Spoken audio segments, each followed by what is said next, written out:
wabarakatuh. Welcome back my YouTube channel. Kembali lagi bareng Kadila. Oke adik, apa kabar nih? Semoga dalam keadaan sehat walafiat ya.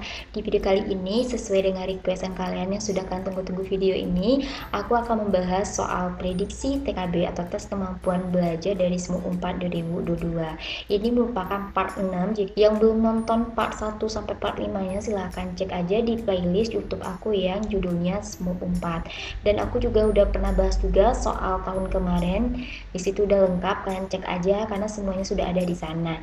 Nah, bagi adik yang baru bergabung di channel ini, aku ucapkan selamat datang. Jangan lupa support selalu channel aku dengan bantu like-nya, komen, subscribe, dan share juga ke media sosial lainnya biar channel ini menjadi channel edukasi yang berkembang. Dan yang paling penting, nyalain lonceng notifikasinya ya biar adik-adik gak ketinggalan informasi dari aku, karena aku akan membahas soal-soalnya di YouTube ini menemani kalian sampai kalian menuju ujian di tanggal 7 Juli 2022. Oke, dan aku juga bahas juga soal mandiri-mandiri lain untuk beberapa PTN. Jadi stay tune terus ya sama channel YouTube aku. Oke adik, bagi adik udah siap, yuk kita simak video yang satu ini. Nah, sebelumnya aku mau rekomendasiin buku belajar SMU 4 buat adik-adik untuk membantu adik-adik dalam persiapan menuju belajar, karena soal ini mudah dipahami, harganya juga terjangkau ya. Nah, pemesanannya bisa kalian klik linknya nanti di deskripsi box aku, namanya sukses.ptn. Nah, nanti kalau mau di Tokopedia juga bisa di namanya media pembelajaran. Nah, buku ini udah masuk kumpulan soal-soal tahun sebelumnya, dan nanti di sini nanti bakalan ada 15 paket soal, sekitaran 300 soal full pembahasan. Jadi udah dilengkapi dengan pembahasan di setiap subtesnya. Oke, jadi gampang untuk dipahami nantinya. Nah, ini merupakan testimoni bagi kakak-kakak kalian yang udah lolos di Unpad ya, baik itu di jurnalistik, nanti ada juga di sastra Arab, keperawatan maupun di akuntansi. Nah, jadi kalian juga bisa follow Instagramnya ya, nanya-nanyain gimana nanti persiapan menuju ujiannya.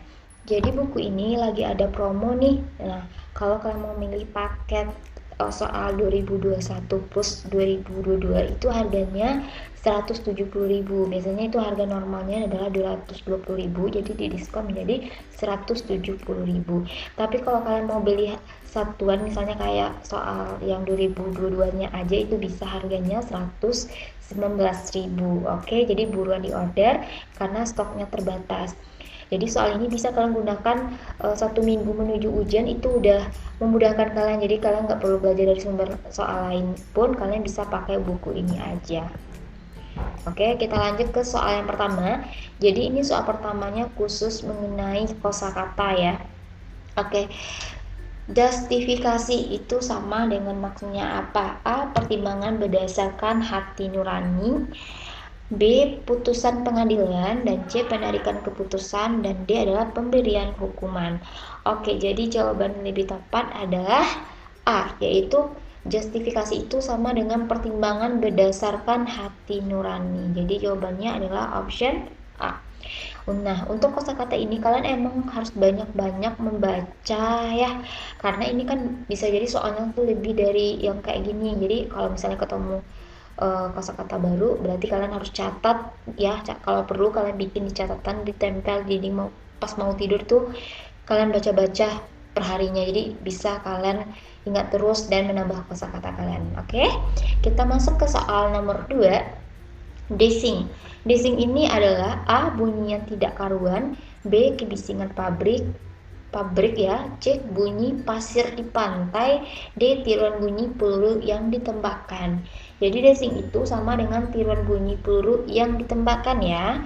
Oke, jadi jawabannya adalah option D.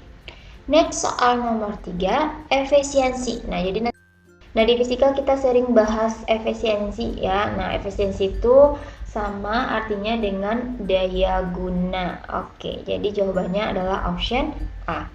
Nah, setelah kosakata kita akan beralih ke sinonim atau persamaan kata. Acuan itu adalah sama dengan A. rujukan, B. pegangan, C. pedoman, dan D. pemacu. Jadi acuan itu sama dengan arti rujukan. Oke, jadi jawabannya yang option A. Soal nomor 5, sumbang. Sumbang itu sama dengan A, tak selaras, B, tak seimbang, C, tak sinkron, dan D, tak serasi. Nah, menurut kalian ini jawaban lebih tepat yang mana?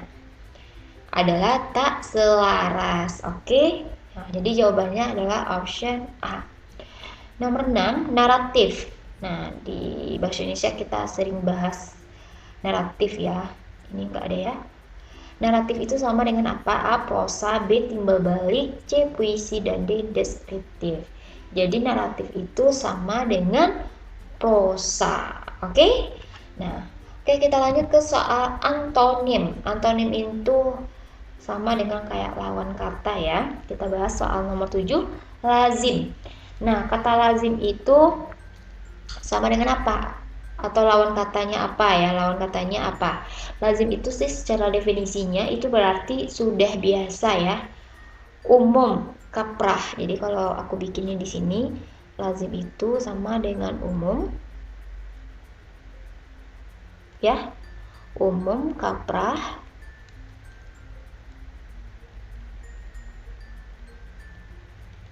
Atau sudah biasa ya, sudah biasa. Oke, jadi lazim itu lawan katanya adalah ini, kaprah itu adalah sinonimnya, umum sinonimnya. Oke, antara A sama D, kira-kira yang mana? Adalah A ya, tidak biasa, karena di sini tadi sudah biasa, berarti lawan katanya tidak biasa. Oke, kita lanjut ke soal nomor 8. Sumir. Nah, sumir itu berarti sama dengan singkat ya. Kita tulis saja di sini singkat. Terus ada lagi ringkas atau disebut dengan pendek ya. Pendek. Oke. Jadi yang tidak benar adalah atau lawan katanya adalah ringkas, pendek, sama dengan singkat. Jadi lawannya adalah panjang, yaitu option D. Oke, kita lanjut ke rentan. Kata rentan berarti mudah terkena penyakit ya. Jadi ini artinya mudah terkena penyakit.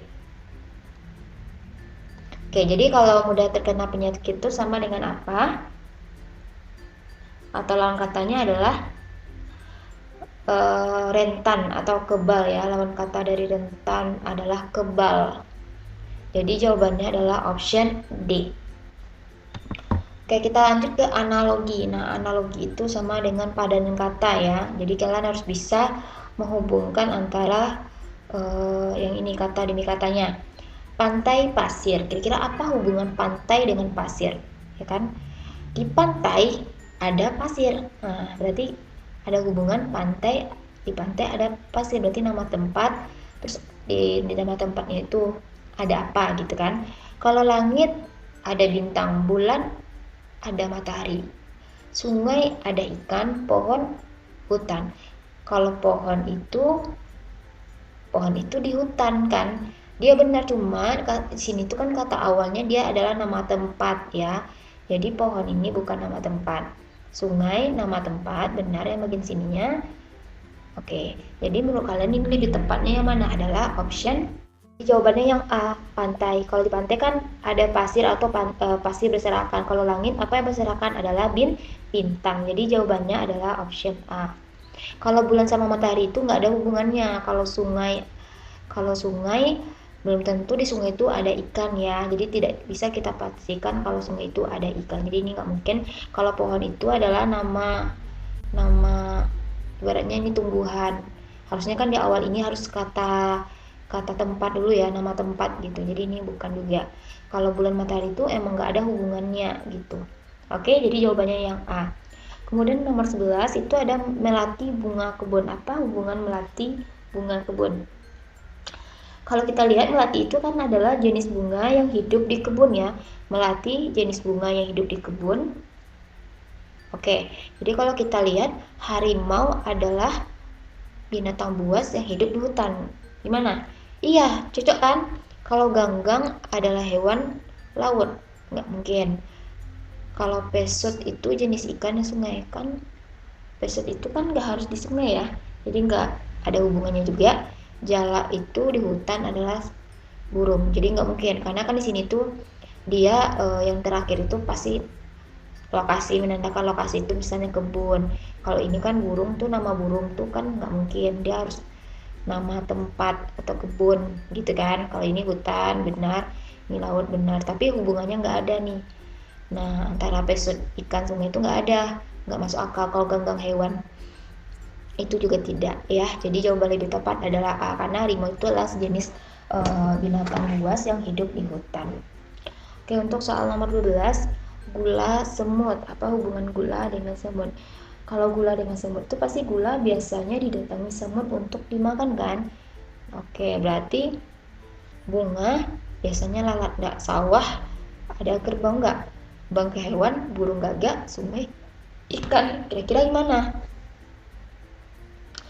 Kalau kita lihat itu lebih tepatnya adalah bangkai hewan, burung gagak ya.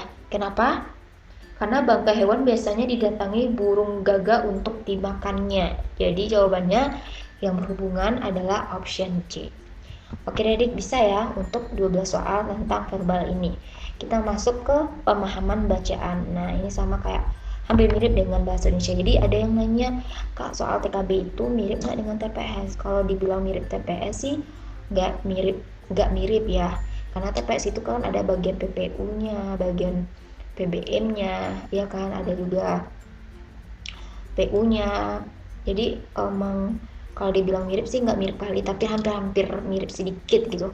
Kalau PU kan ada pengetahuan kualitatif yang mana lebih sulit kan. Nah, kalau di TKB ini dia tuh nggak sesulit PK yang ada di TPS. Jadi ini hampir mirip dengan soal-soal psikotes gitu kan. Oke, kita bahas soal nomor 13. Ini ada bacaan, pengarang mengembangkan teks tersebut terutama dengan cara apa? Oke, jadi di sini gitu kita harus baca dulu nih soalnya ya. Seni, seperti juga kata-kata adalah suatu bentuk komunikasi. Kata-kata, baik lisan maupun tulisan, menyediakan akses kepada umat manusia dari generasi ke generasi. Oke, titik. Semua pengetahuan diperoleh melalui pengalaman dan penghayatan, baik dari generasi-generasi sebelumnya maupun dari pemikiran terbaik dan terdepan di masanya. Seni menyediakan akses kepada umat manusia pada generasi-generasi berikutnya, semua perasaan-perasaan yang dialami oleh pendahulu mereka, dan perasaan-perasaan yang para seniman terbaik dan terdepan di masanya. Sebagaimana evolusi pengetahuan terjadi dengan memindahkan dan menggantikan apa yang salah. Demikian juga evolusi perasaan melalui seni. Perasaan-perasaan yang kurang baik dan kurang penting bagi inilah tujuan dari seni. Semakin dekat seni mencapai tujuan tersebut, semakin baik seni tersebut. Jadi dia membahas tentang seni. Pengarang mengembangkan teks tersebut terutama dengan cara gimana? Nah, dalam kalimat pertama ini ya, pengarang membandingkan antara seni dengan kata-kata. Oke, seni dan kata-kata, ya kan? Sebagai bentuk komunikasi. Nah, di kalimat pertama yang ini, pengarang kemudian mengembangkan tulisannya dengan menjelaskan tentang perbedaan antara kata-kata dan seni, ya. Kata-kata baik lisan maupun tulisan menyediakan akses kepada umat manusia dari generasi ke generasi. Jadi ini lebih tepat jawabannya adalah option C. Nah, terutama dengan cara terutama contoh dan generalisasi. Jadi dia membahas tentang aplikasinya apa, ya kan? Nah, jadi jawabannya adalah option B. Oke, untuk soal nomor 14, menurut pengarang, pengetahuan adalah. Nah, dalam teks tersebut pengarang menyatakan bahwa pengetahuan diperoleh dari akumulasi pengalaman dan penghayatan. Nah, jadi di sini ya, pengetahuan yang diperoleh melalui pengalaman dan penghayatan. Nah, kemudian baik dari generasi-generasi sebelumnya maupun dari pemikir terbaik dan terdepan di masanya.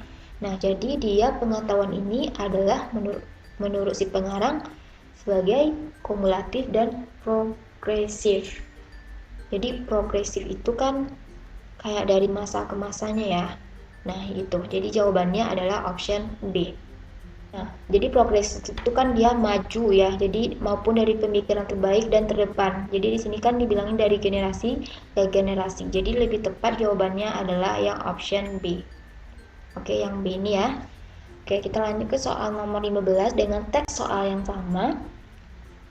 Menurut teks tersebut, seni dicirikan oleh mana dari hal-hal berikut? 1. Seni tidak pernah buruk. 2. Seni memurnikan perasaan mendalam manusia. 3. Seni menyimpan untuk generasi-generasi berikutnya pengalaman dari generasi-generasi sebelumnya.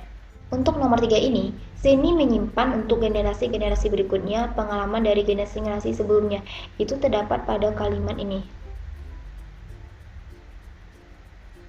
Kalimat nomor 3 ya, ini kalimat nomor 1, nomor 2, dan nomor 3. Nah, semua pengetahuan diperoleh melalui pengalaman dan penghayatan baik dari generasi sebelumnya maupun dari pemikiran terbaik dan terdepan di masanya.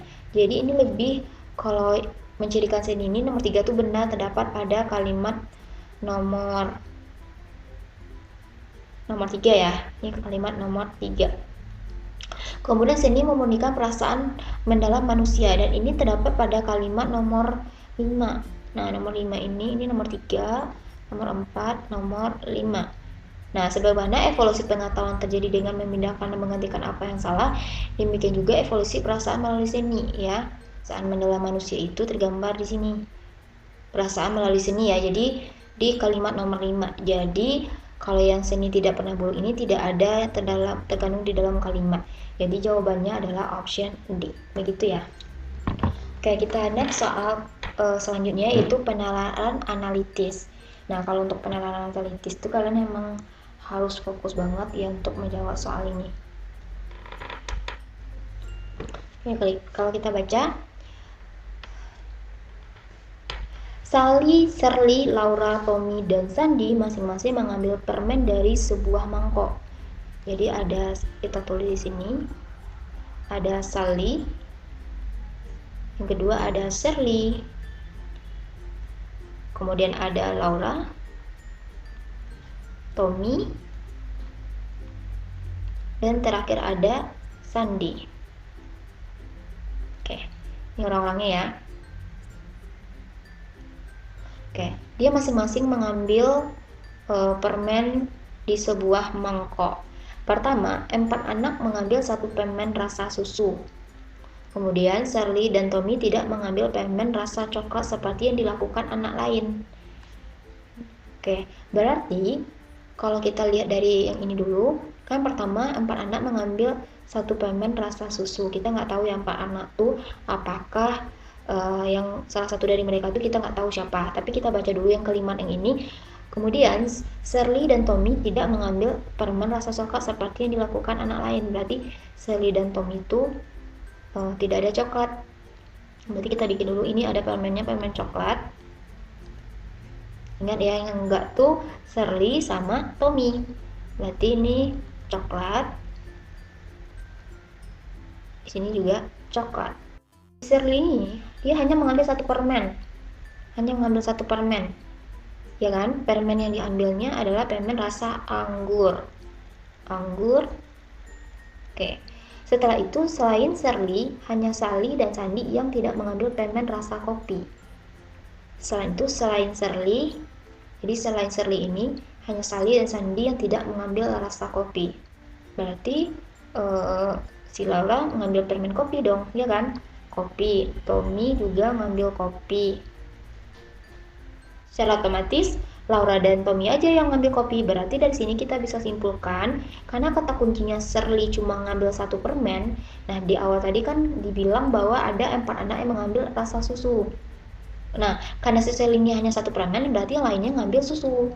Ya kan? Ini susu, susu, dan susu. Kira-kira bisa dipahami soalnya?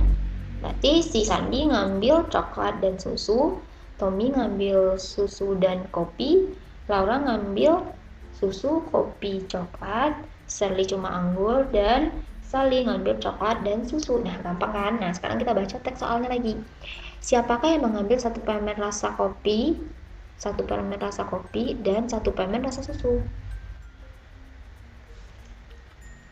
Oke, jadi jawabannya adalah si Tommy, karena dia mengambil 1 kopi dan 1 permen rasa susu.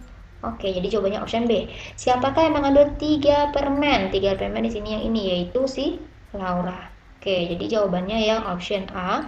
Siapakah dua orang yang mengambil permen dengan jumlah rasa yang sama? Dua orang yang mengambil permen dengan jumlah rasa yang sama.